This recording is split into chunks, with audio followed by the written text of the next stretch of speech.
Hello there, and welcome to the Weeb Years, a look back at the medium called the Medium. I'll get a medium and you can have a large. I want a venti. Oh, fuck off. Welcome to the Weeb Years, a look back at the media and culture of the Western anime boom. I'm Beanie. Hi, I'm Laurel. I discovered a new category on my anime list while watching this and researching for it. Oh. There is an avant-garde subgenre on my anime list. That's something I need to look at real quick. Hang on. And I looked at it and I was like, oh shit, all of the shows I like are in here. What does this say about me? What do you consider avant-garde, MAL? What Lots are you of putting on here? Evangelion, Lots of Utena. Evangelion. There's this, yeah. FLCL, okay.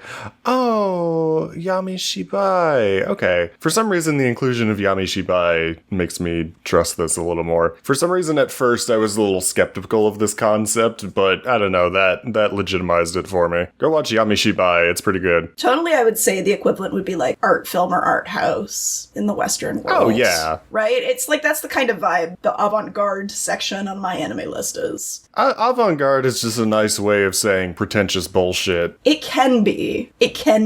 But I do think there are legitimate uses for things like this that are heavily abstracted and stylized. Oh, yeah. Now, to be clear, when I call something pretentious bullshit, that is just my very tongue-in-cheek way of saying avant-garde, basically. I do not always mean it negatively. This, for example, I would definitely call pretentious bullshit in the most loving way possible. And what did we watch this week? Kaiba, 2008. It's just called Kaiba. 2008's the year it came out. Yeah, it's just called Kaiba. It's just called Kaiba, but just so that when you're looking it up, just so you don't get Seto Kaiba, yeah. you gotta put the 2008 in there. That being said, we do all love Seto Kaiba. I wish my voice wasn't so fucked so I could start singing, don't say if I were you. Oh my god, tell me what you do, what you would do if you were in my shoes, 'cause you're not me. So, my wife, when we were about to watch this, asked me to describe it to her, and the pained look on my face, because I have no idea how the fuck you explain this to someone. It's gonna be interesting, that's for sure. And yeah, this is another one where you had seen this before, but I had not. You finally let me pick an episode. Don't say it like that. Well, for a lot of them we agreed on, like back and forth. Yeah. I'm not just like forcing you to watch whatever I say we should watch, but this was the first time where I fully was just like, I don't really care, you just pick. So yes, Kaiba, released in April of 2008 by Studio Madhouse and created by the visionary Masaaki Yuasa, who also created such works as The Tatami Galaxy, Ping Pong the Animation, Devilman Crybaby, and a personal favorite of mine, Keep Your Hands Off Isaacin. Character designs were created by Nobutake Ito, who also did designs for the Tatami Galaxy and Ping Pong the Animation, among many others. And the score of the show was done by Kiyoshi Yoshida of The Girl Who Leapt Through Time fame. When I clicked through and saw that the creator of so many prolific movies was involved in this, things started making a bit more sense as to how this is what it is. I think it is noteworthy that pretty much every single one of this motherfucker's movies is on that avant-garde category on Mal that you found. I mean, so is, like, Satoshi Kon's entire filmography. The other king of pretentious anime bullshit / loving. I love pretentious anime bullshit. I'm trying so hard to get away from the anime elitism trying to burst forth from me, but this conversation topic is not helping. I love this shit. Your pretentious... I'm doing my best to subdue my old pretentious film nerd. Yours is just going to explode like a chest burster from an alien movie. Baby. It's just... I hate the mental image I just had of the nostalgia critic cracking out of your rib cage. I don't like that.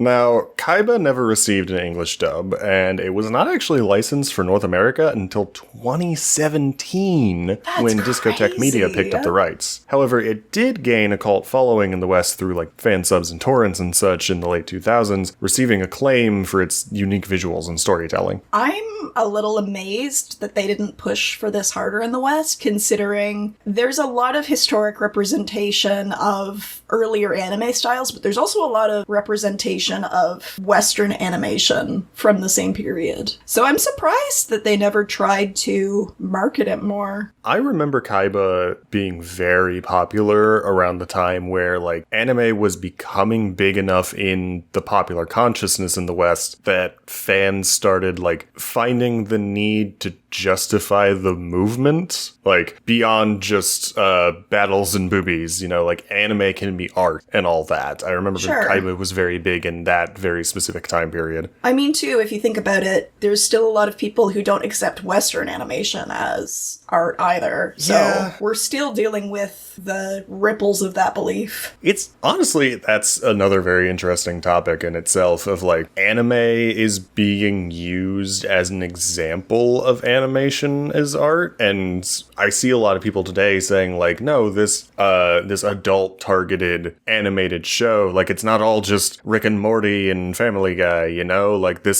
we can make anime too, guys, is basically the argument today, which I think is very interesting. Well, I think the big difference is that in Japan, there's a little bit more of a market that is more willing to accept adult animation, whereas here, I think it's still a much smaller part of the, what is the word? I think it's a smaller demographic here. If only just because, like, if you look at awards shows, they never consider animated stuff on par with other films. It's always in its own separate category, right? There's also much to the very intentional fault of the Western film industry. There's also the forced mentality of, like, live action is what gives legitimacy to animation. That's like a whole conversation if we were going to try to compare the Eastern film landscape and the Western film landscape and animation landscapes and what, like, all that shit. Of note, I think, in 2008, Kaiba won an Excellence Award at the Japan Media Arts Festival, placing it alongside other winners such as Serial Experiments Lane, Evangelion, Howl's Moving Castle, Wolf Children, and Sunny Boy. So this is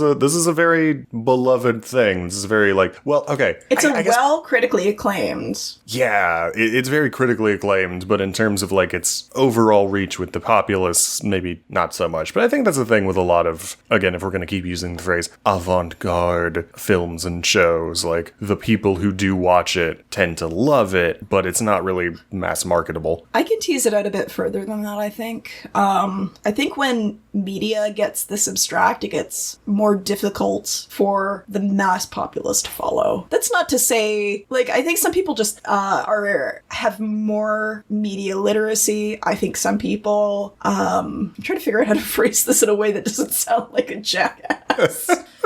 I was gonna say, that pretentious film nerd chest burster is really coming through. You're not smart enough to enjoy it. It's not that it's about being smart, it's about how much you're thinking about the media as you're consuming it versus how much you're just sitting back and letting it do its thing, I think, at times, you know? Like, I think different people just have different preferences, and I think abstraction is generally pretty niche. I don't think it's, like, I'm not gonna fall into, like, the Rick and Morty trap of, like, it's because it's smarter, because I don't think that's true. I don't believe in the concept of intelligence. But I think, like, it's also a density thing, right? Like, when you're consuming this, it's super dense. And some people might want something a bit slower paced and lighter, you know? Mm-hmm. Yeah, it's a personal taste thing. Yeah, it's personal taste, and it's also, I think you have to be looking for the themes and the metaphors to really get the fullest out of this show. Oh, for sure. Because it is not direct with how the story is told, especially because we jump a lot from character to character, and the same character in different bodies, and all sorts of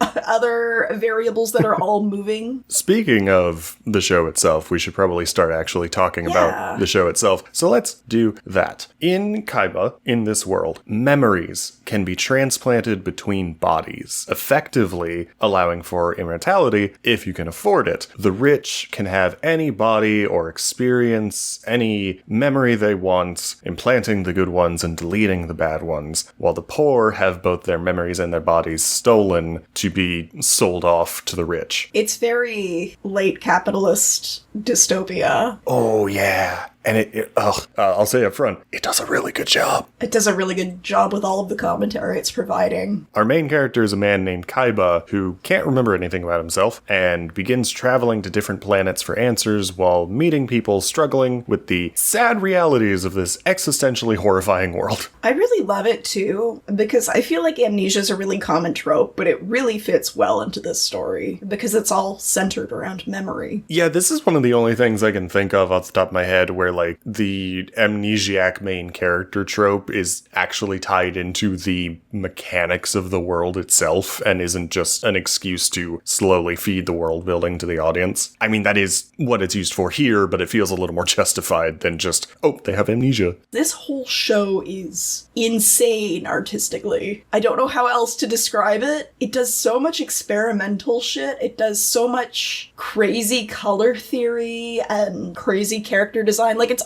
awesome. Yeah, no, the animation is gorgeous, and the character designs, they are dripping with creativity and personality. It's a treat for the fucking eyes every single frame. All the background characters, too, are so well designed. Yes. Or the characters who just appear once. And I know that that's easier to do in, like, a space alien setting, but this show does it in a lot of ways where they all still feel pretty human. There is one thing that I need to bring up. I've really been trying to find the words to explain it, and I can't. Like, I finished watching this a few days ago, and this whole time I've been trying to figure out how to articulate why I felt this way, and I really, really can't. But I do want to note, there are some points in the show, especially in the first episode and a couple later episodes, where for some reason, the animation was legitimately giving me anxiety. I don't know why that is, but I remember when we were watching the first couple episodes, and there's like a scene where Kaiba's riding around on, I want to call it a moa. I don't know if it's a moa, but I want to say bird. It's a moa. Yeah, the weird ostrich. But there was one point where we were watching that, and my wife was like, let me know when this scene is over. I'm getting way too motion sick. And I was just like,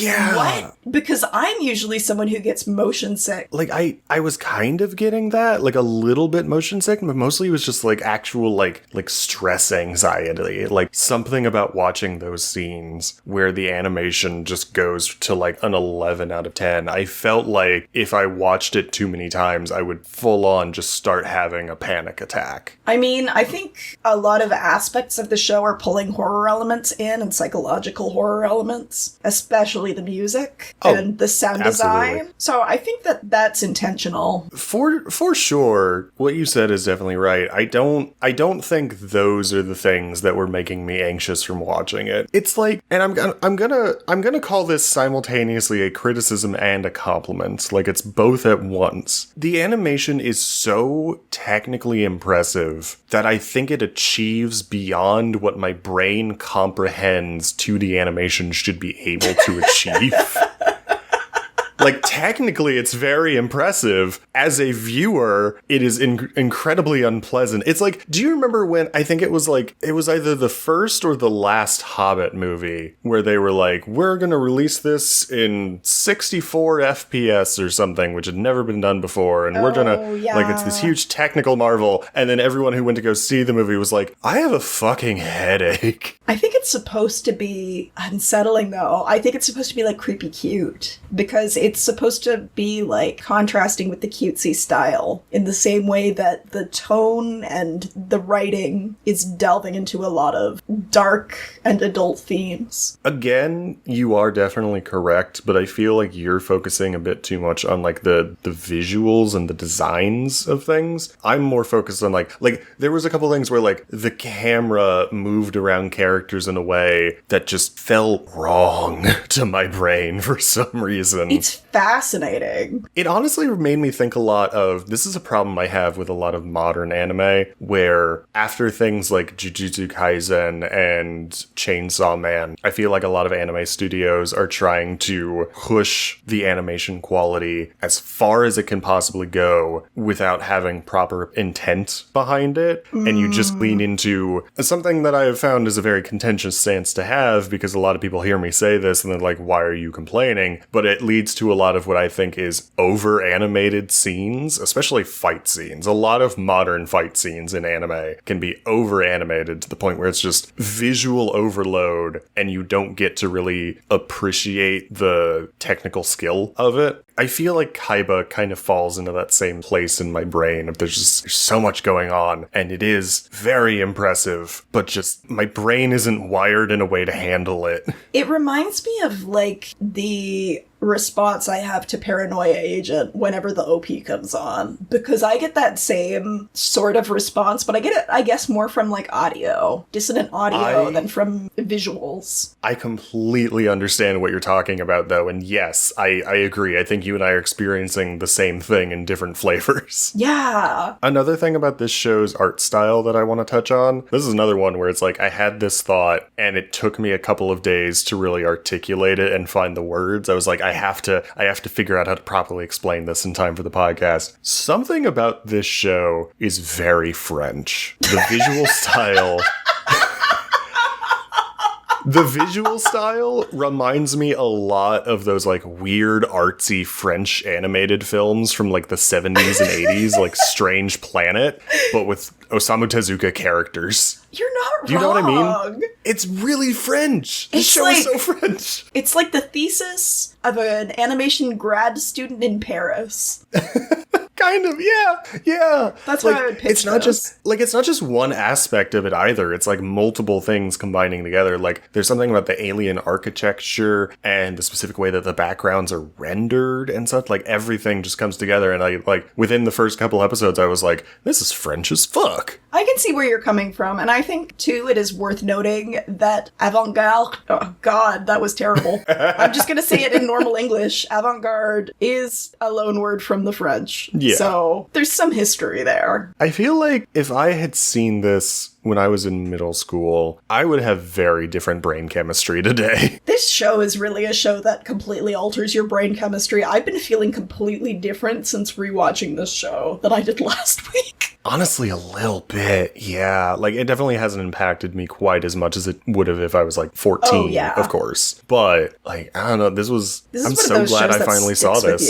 Yeah, like, again, I'd never seen this before, but I knew about it, and I knew that it was one of those that, like, the people who enjoy artsy bullshit held in really high regard. And honestly, it's weird, because, like, my big weeb phase overlapped almost perfectly with my pretentious film nerd phase. It's really weird that I never sought out Kaiba. That tracks. All of the cinephiles I know also like classic anime. I mentioned earlier this thought I had about how I feel like there's a decent number of films and shows where they want to be artsy bullshit, but they don't realize they're not actually smart enough to be. Kaiba earns its artsy bullshit status. Like, the visuals pair so well with the metaphor and the themes and everything that it tries to, like, ask, and everything comes together very, very nicely. I don't think you have to be smart to pull off artsy bullshit. I think you have to be willing to take risks and be experimental. And I feel like this show really achieves that. What I mean by, like, not being smart enough is, I can't think of any, like, very specific examples right off the bat. I wanted to, like, name a couple of movies or something as examples, but what I mean by that is something that will ask questions that the creator thinks is very poignant, but then not being smart enough to answer them. That's like, really true. It presents things to you, but it doesn't do anything with it. I think that's good writing, period, but I think especially when you're getting into philosophical and psychological shit, you really gotta be careful there. I think something similar to this thought process that a lot of our audience will probably be able to relate to is, like, a DM in D&D trying to write this, like, brilliant chess master of a villain, but the DM isn't very smart, and so they can't really come up with anything interesting.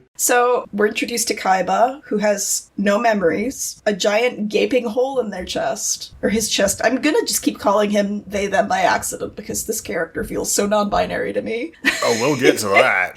Yeah, we'll get to that, but if I say they, them, it's not intentional, it's just the way that my brain is processing this character.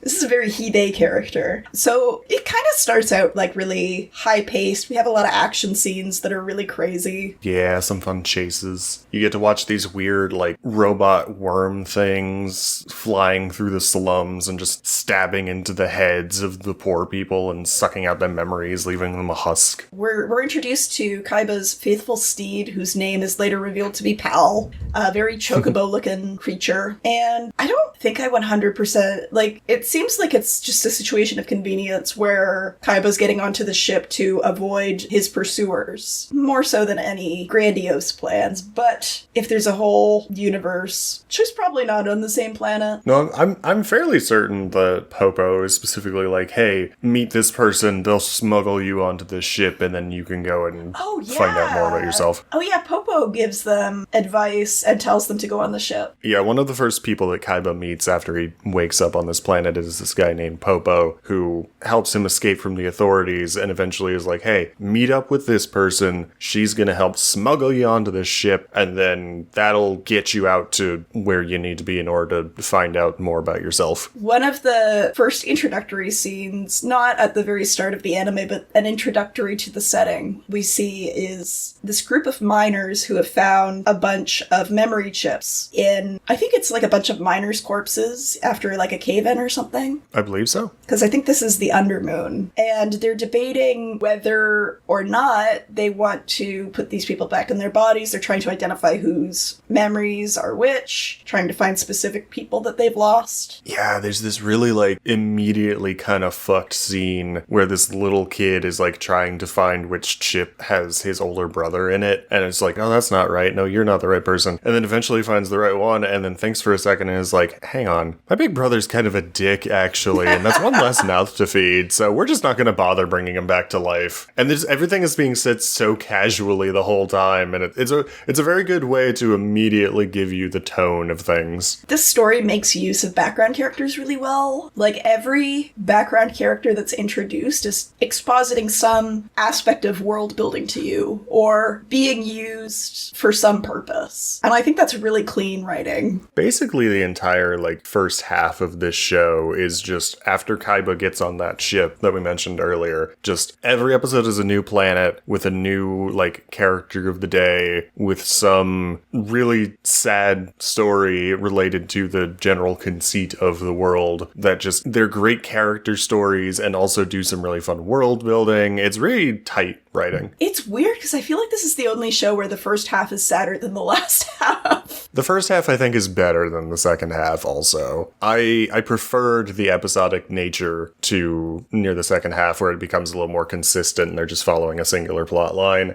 Because, like, I don't think the second half is bad. I think the first half was a lot more interesting. I think we talked about this in the Samurai Champloo episode way back when, where I like episodic stories like this because it gives you a chance to, like, do a whole bunch of different things. And if one thing doesn't happen to be very, very interesting, hey, you're only dealing with it for one episode, and then the next thing can be interesting. Oh, I did also want to say at some point that I think my experience watching this was completely different from yours because it's not my first time watching it. You get a lot more out of it if you watch it again because there's a lot of foreshadowing and a lot of things that you realize fit together as it goes on. Yeah, no, I put that in my episode notes around like episode 9 or something. Like, this is absolutely the kind of show that warrants a second watch through, and as you do, you're just gonna be fucking Leonardo DiCaprio finger snapping, pointing at the screen like, oh, that's what that was about. There's a lot of really crazy shit that's foreshadowed really early on. It's really interesting. I love it. I love good foreshadowing. I feel like it's hard to do really well in a way that the audience won't 100% know it's coming, you know? Mm-hmm. It's a balancing act and dropping plot hooks that can come up in a variety of ways. It also really quickly sets the tone as dystopian because after the scene with the little kid deciding not to resurrect his brother, we're also introduced to a family where all of the family members are in one body. Yeah. Because the father father decided it was the most economic option for the family and did it against their guidance, it seems to imply. Yeah, like imagine the Wheel of Fortune wheel, but every chunk is a face. And they're all just like, the dad is like, you should try just having a bunch of people in a single body. Then you just have one mouth to feed. And then it rotates and every individual family member is just like, fuck you, dad, this sucks. Yeah, because they have no fucking privacy. They don't even have autonomy, like, over their own body. That's fucking terrifying and dystopian. Also, there's a point where, like, the thing is rotating between the faces. It switches to this one that doesn't say anything for a couple seconds, switches back to, like, the little sister and is like, oh, he's not old enough to talk yet. There's a fucking baby in there. Which begs the question, will the baby age? Or is this, like, a scary forever baby? I mean, they did say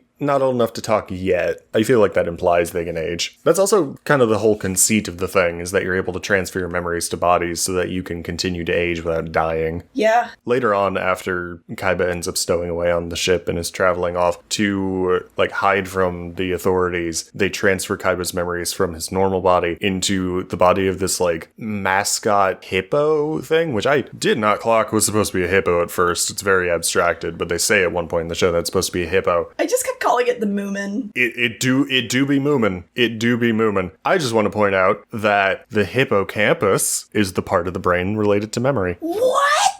I thought that was really neat. No, that was fun. That's 100% intentional because Kaiba is the Japanese term for the hippocampus, I was reading. Oh, fuck. I didn't know that part. Okay, that's right. Yeah, no, this show's great. There's some really good shit going on here. I'd also like to give a shout out to the color theming in this show, because when we get on that ship, it's immediately a complete color shift towards, like, rich pinks and purples. Oh, yeah. And you're seeing people smoking, and you're seeing people trying to solicit sex work and all that shit. So it's very clearly indicating the shift towards hedonism and luxury. So, like, that kind of keys you into the fact that, oh, you need to be paying attention to the color theming in the different episodes and what it represents. Yeah, like, every episode itself almost has a different visual style, at least slightly. Especially, I think it's episode 4, Aripa, the wiggly one. Weird. Yeah, no, like, we could absolutely, every single time the art style shifts or something interesting happens in the art style, point out how good it is. That would take a lot of time. Just going forward, know that this show is fucking beautiful. Yeah, I wanted to point out the color theming just because it's consistent throughout the show. The other one that really sticks out to me is, I think it's the 4th episode, the one you're talking about, that's very focused around consumerism. Yes, and there's a lot yes. of, like, crazy colors in the marketing, but then when you pan to the world, it's all very dreary and gray, and it's fantastic. That was the other major episode that gave me anxiety. Oh, understandably. Before we get to Abipa, we gotta talk about Chronico. We get introduced to the sweetest cinnamon roll. I like her design a lot. Actually, I had my own little, Leonardo DiCaprio snapping, pointing at screen moment when I first saw Chronico, because I'm pretty sure she is the character design that I had seen the most before actually watching the show. And it's a good design. Like, she's really cute.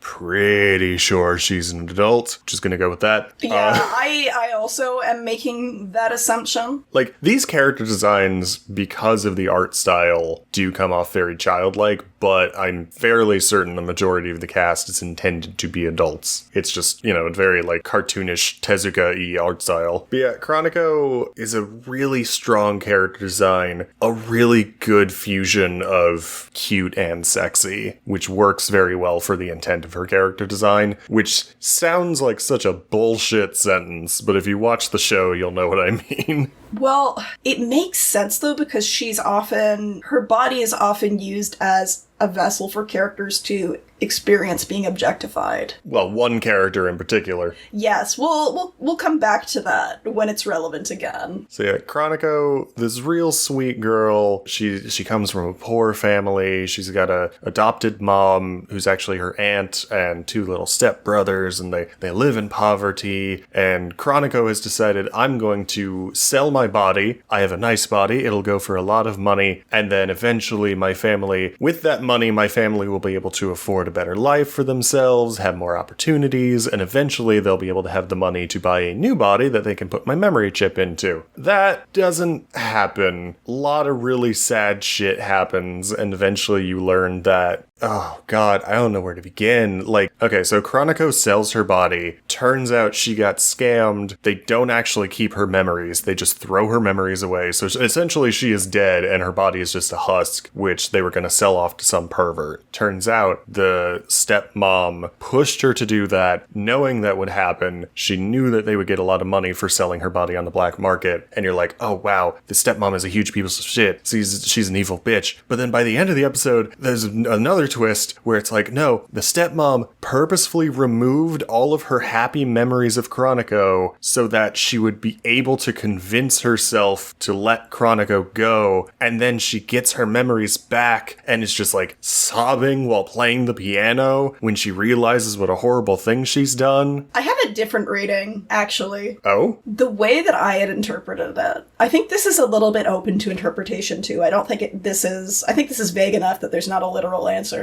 I took the reason that she didn't have positive memories with Chroniko because all of her memories with Chroniko were tied to her memories of music, which she had earlier sold. And then when you see all of the memories that they're living through, it's a lot of singing and playing piano. I guess kind of, but I feel like it's pretty strongly implied that... It's implied at the end that she got her memories of music back because she's playing the piano again. No, she did, but like she gets those memories back because she specifically like takes them, like she had those memories on hand after Chroniko sells her body and she gets the money from it. She takes the puts those memories back in her brain. She takes Chroniko's memories. Well, her memories of Chroniko. Chroniko's memories get like thrown into the garbage, but the stepmom had her memories of Chroniko. Yeah, the stepmom had her memories of Chroniko in storage, and after Chroniko was gone, put them back in, and is like, oh god, what have I done? Which is why I think that the intent is that the stepmom, like,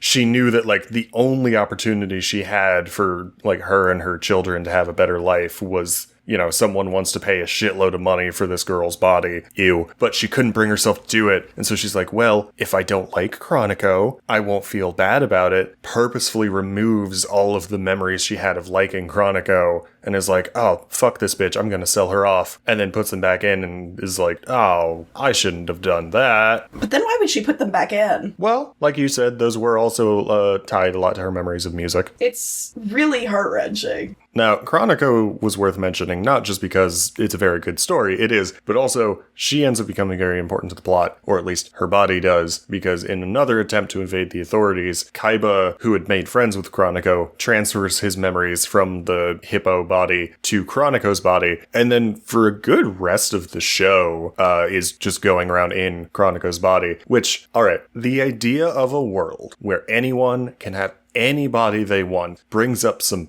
very interesting ideas about gender and sexuality that do get touched on a bit in the middle. Not as much as I would have liked, I'll be honest. I'm not going to necessarily say it's a criticism because like that wasn't necessarily the intent of the show, and I'm not going to slam the show for not being what I wanted it to be, but I do feel like there was a missed opportunity there. There was some pretty interesting shit in that middle part where it's like, oh, I'm a boy in a girl's body, and he starts talking to a girl in a boy's body, and they just have a whole like very interesting conversation about sexuality, and it was such a nice little teaser of what I wish we had more of. I feel like we get a lot of Kaiba being queer in so many ways, because not only do we see all this like stuff going on with gender, but we also see him showing interest in characters of different genders. Yeah, it's there. It is definitely there, and I think what is there is done well. I just like, for personal tastes, big surprise, I would have liked to see a lot more of it. I think if the show was longer, we would have gotten more of it. I think it's hard to have more of it in a show with 12 episodes where everything ramps up so much. I also just like, this is maybe calling myself out more than I need it to, but I can't really think of a lot of like body swapping gender stories outside of hentai. So, hey audience, if you can think of any good, like, body swap anime that actually have interesting conversations about gender and aren't just like, ooh, I'm a guy who can play with a vagina now, please send them our way. I would like more of that. Yes. This show has such a cool take on transhumanism, and like it's fucked up, but also like it's so exciting to just be suspending your disbelief and being in this world where you can make your body how you want it to the extent of like the point where we're introduced to characters who are like made from people parts and animal parts, and we see like characters who are completely not able to talk, and like how crazy can shit get? It's up to your imagination and technology. Okay. Here is going to be my first, like, I think, actual criticism of the show. Okay. But it's a very gentle one, so don't be upset with me. There is a very interesting conversation to be had about the idea of, like, very specifically, they are transferring memories from one body to another. Yes. It is like, you take memories out of a person's brain, put them in another, and there's a very interesting conversation to be had there about, like, so is that really immortality, or are you just constantly making duplicates of yourself? It's that old Star Trek thing of like, oh, the theory that like if someone uses the transporter, it's actually just making a copy of them and the original person is dead, which Star Trek fans, I'm sorry, I've only ever seen Voyager. I don't actually know how accurate that is or if that's just like some weird fan theory. But it's that thing of like, is it true immortality? Are the memories the soul? Is there a soul? Or are you just letting yourself die but having an essence of you move on? That is a really, really interesting conversation we had in this world. Honestly, I don't think they really do anything with it. They touch on it, like they ask that question, but they don't really. They ask the question, but they don't really explore or answer it really much. Yeah, that's one of those instances where it's like you're gonna posit this interesting notion, but you just kind of you say it, you don't do anything with it. My mind goes in a different direction, which is like if the soul is composed of memories. If you buy memories, do you become someone else because you're putting someone else in your body? Someone else's pieces of someone's soul into your body. At what point do memories end and the spirit begin? Very slowly, a screenshot of the two visions from WandaVision is just gonna scroll across talking about the ship of Theseus. No, like, there is a point, again, doing my best to avoid spoilers, there is a point where, like, you meet a group that is against the whole idea of the memory sharing, and is like, this is unnatural, humans should live once, they should die, that is how it should be. And they kind of sort of bring up that idea I was talking about, of like, oh, you're not even really living, you're just dying, and then a duplicate of you is moving on. Like, they very, very gently mention that in their whole argument, but that's about as much as we get. I do think that is like the gender exploration thing was more just a me thing. That I think is like an actual missed opportunity. You really could have done more with that, and it's weird that you didn't. Now, there's not too much else about this show that we can really go into without heavy spoilers, but still plenty to talk about. Some of the twists and reveals in this show are better than others. Yes. Especially around the second half, I found myself doing a lot of, oh, this person's gonna turn out to be this person, and almost always I was right. There's also a few moments like the reveal of, we won't say who it is, but there's a reveal of this guy named Lord Dada, where moments like that don't really feel impactful because they aren't set up properly. Like, we have this big reveal of this guy, and it's treated as a very big deal, but this is also the very first time we're even really hearing about the dude, and it just kind of falls flat because of that. Okay, but hear me out. Kaiba has amnesia. Not setting up for it is putting the viewer in the same position that Kaiba is in. I'm gonna disagree on that one, because especially on this specific instance, because this character is not really connected to Kaiba. This character is connected to Popo's story. That's fair. The first half of the show is sort of Kaiba's story as he goes to all the different planets. The second half of the show kind of switches gears over to Popo and what he's doing, and then the two sort of converge in the end a little bit. It's pretty much like an Act 1, Act 2. It really is, and unfortunately I think Act 2 is the lesser for sure. Now I will say, I do think that the second half is kind of lacking compared to the first. Not bad, just objectively I don't think it's as good. However, Popo is almost certainly the most well-written and interesting character in the whole show. He is a wonderful case study in making a sympathetic antagonist. 100%. Popo is such a well-written antagonist. And this whole show really does... Like, I feel like it really works because it's not telling you how to feel, it's telling you things and then leaving them. And the protagonist and the antagonist, I feel like you can really end up being sympathetic to one or the other. Sympathetic antagonists are a very hard thing to pull off, and an even harder thing to pull off well. Popo is pulled off so well. Another instance where I don't feel like I'm smart enough to really appreciate the show at full. Near the end, I feel like there's a religious allegory going on and some sort of like criticism against...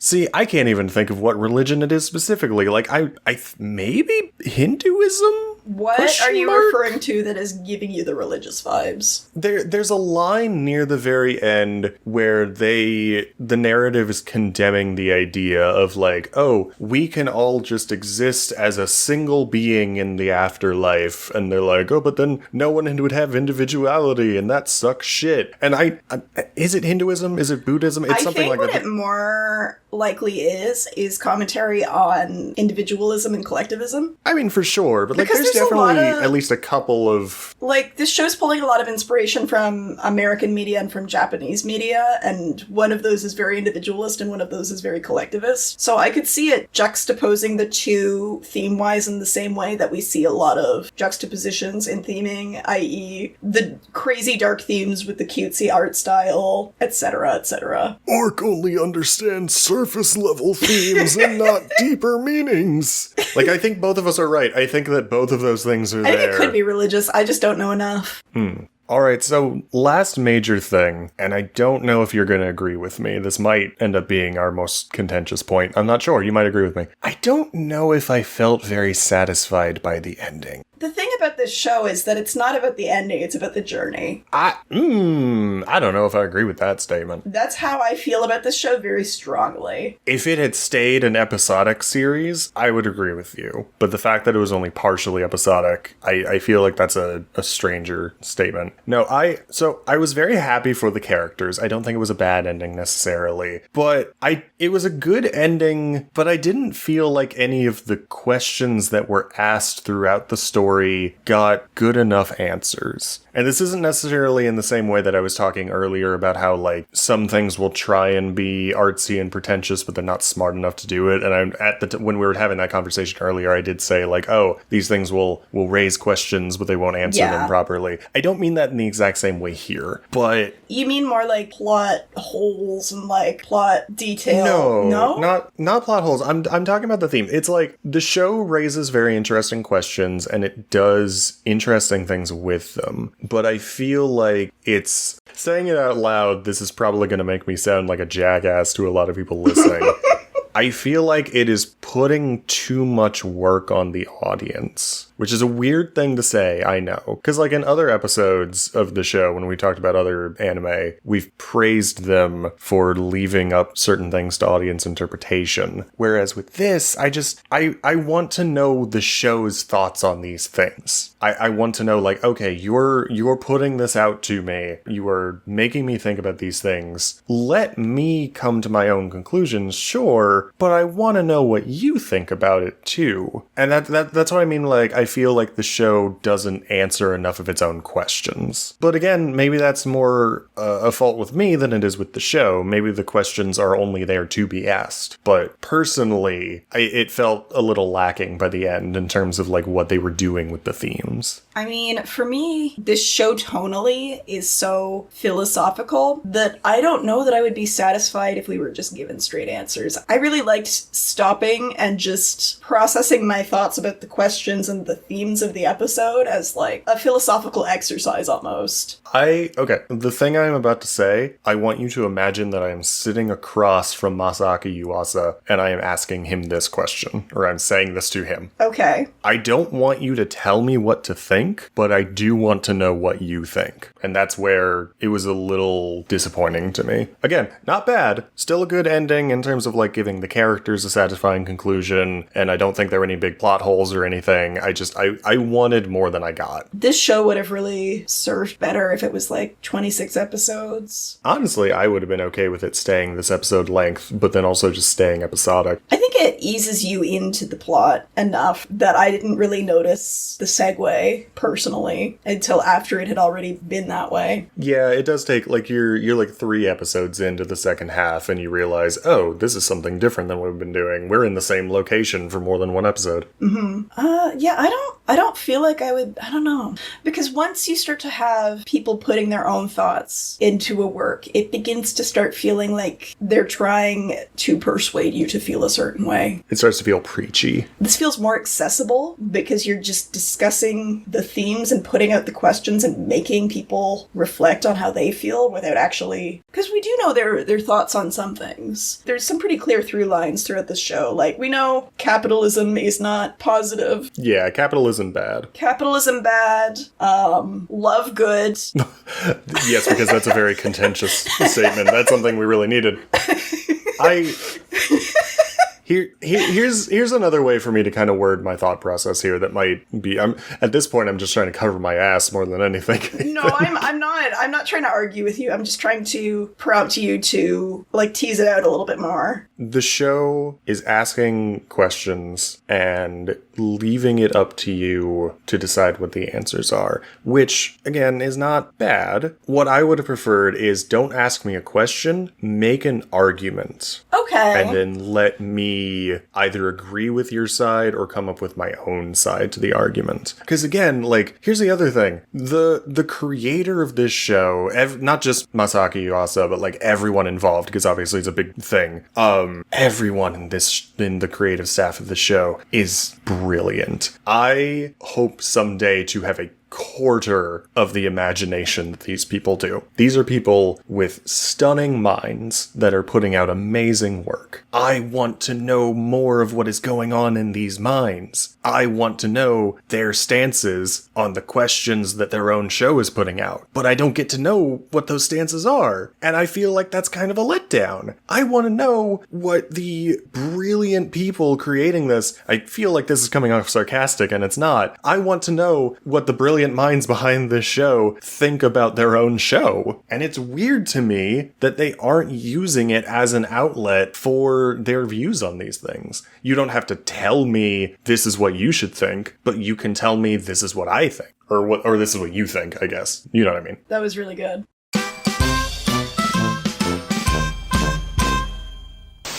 Gosh, I sure am bored. My favorite podcast only uploads every other week, so all I can do until the next episode comes out is cry into my Haruko Haruhara body pillow.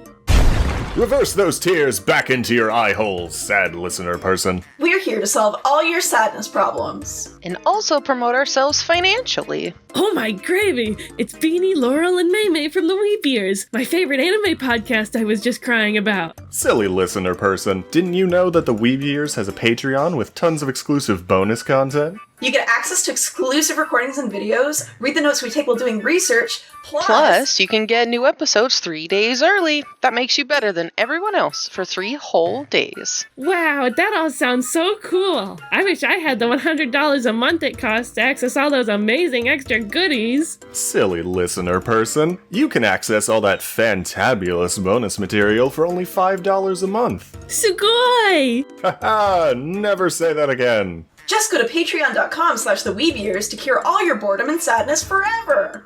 Sorry about your wall, by the way.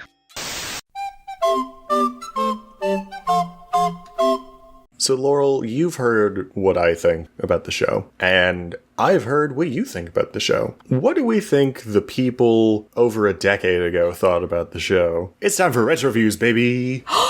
Our first one is Them Anime Reviews, and it is from Aiden Foot. Aiden writes, while our lead is pretty much an everyman, a blank slate for ourselves, at least in the beginning, the side characters, no matter how inconsequential, are oddly compelling. Regardless of whether it was the Stowaways or Chronico or another side character, the show quite masterfully evokes sympathy, empathy, and regard for these characters with only the scantest amount of time spent on their characterization. It is in these characters that many of the series' ideas are born, developed, and resolved. These ideas are what make these characters special. They are meaningful. Sadly, the main characters are not quite as worthy. Even as the lead starts to find out who he was and what he is, he never becomes one of the flawed, compelling leads that are found in Kemonozume or the Tatame Galaxy. Can you tell I've never heard that first one? And thereby never achieves the same gravity that the leads of Yuasa's other series attain. Popo, however, stops the rot.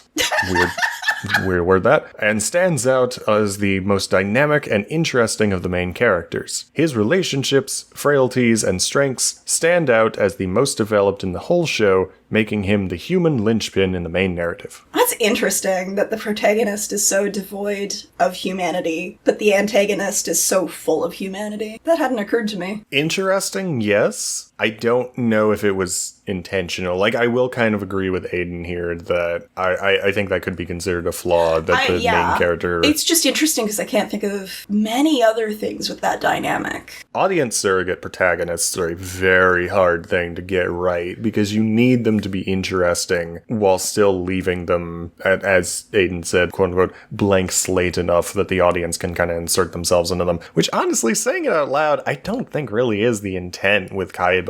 No. I don't think that's what it's supposed to be, which maybe makes it worse that Kaiba is so... I'm trying to think of a nicer word than dull, but honestly... Stoic. The most interesting times... Stoic is a much nicer word, yes. Honestly, the times where Kaiba is the most interesting is when he's in Chronico's body and is starting to have... I wish there was a different phrase than feminine urges, but that's the best one that comes to mind, and stops acting like himself and starts acting like Chronico instead because he's in Chronico's body for so long. So, yeah, the fact that our main character is most interesting when he's acting like someone else, I think kind of objectively could be considered a flaw against the main character. I have an argument, but I don't know how to make it without spoiling everything.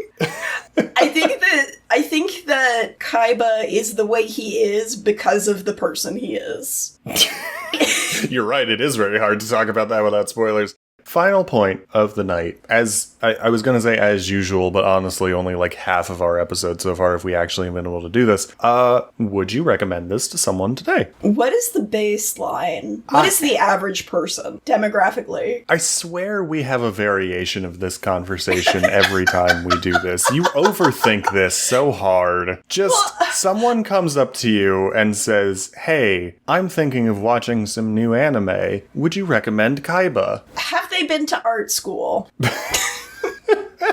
Okay, I can't fault you for that one too much. That's kind of in my version of the answer. Like, I don't think I would widely recommend this, but if someone has watched enough anime that they're getting into the weird shit, regardless, I'm gonna give them good weird shit. Or if it's someone who just likes this kind of shit, absolutely. Go ahead, jump in. That's kind of my answer. My response to the question is sorta. I think from an objective standpoint, Kaiba is a fucking masterpiece, even with its narrative flaws. But I don't know how much general audiences would really enjoy it. I think it takes a very specific kind of person to enjoy Kaiba. Hear me out. I think if you're considering getting closer to a person, this would be a great litmus test. I don't know if I could agree with that, because when I say it takes a specific kind of person to enjoy Kaiba, you are definitely that kind of person. I am borderline that kind of person. I did enjoy Kaiba, but you can use this as a litmus test. I don't think I would. In the sense of, if they like it, like, if they don't get it, that's fine. If they like it and they get it, that's fine. If they get it, and they disagree with the themes, that's a huge red flag. That's more so what I meant. I guess so. Now, Laurel, where would people need to go if they wanted to find us on social media? If you want to check us out on socials, you can follow us on Blue Sky at Weebiers, or you can send us an email if you have any questions, comments, or want to tell us why we're wrong. I guess that's a comment. At theweebiers@gmail.com. Also a good place if you want to send suggestions of what we should watch next. Good chance, if you suggest something to us, we'll probably do that next, because we want that good audience engagement. Yeah. I mean, we have a ton of stuff listed out that we're going to do at some point, and I'm sure there's some overlap. Oh yeah. We have a ton of ideas, but if someone tells us, hey, you should do this next, we're probably going to put that pretty high on the list. Especially if it's good. I don't think quality affects it, really. I think it's just a matter of what do the people want to see. That's true. Or listen to, since we're a podcast. And as usual, if you enjoyed spending time with us, which I hope you did if you listened this far in the episode, we would really appreciate if you helped us out with our growth. And, you know, leave a like and a subscription and follow and leave a comment, all that good shit that makes the algorithm get a boner and we get sent more people. Please help us give the algorithm a boner. I'm trying to think of a portmanteau here. I'm not coming up with much. It's really late. We're going to bed. Goodbye, everyone. Bye!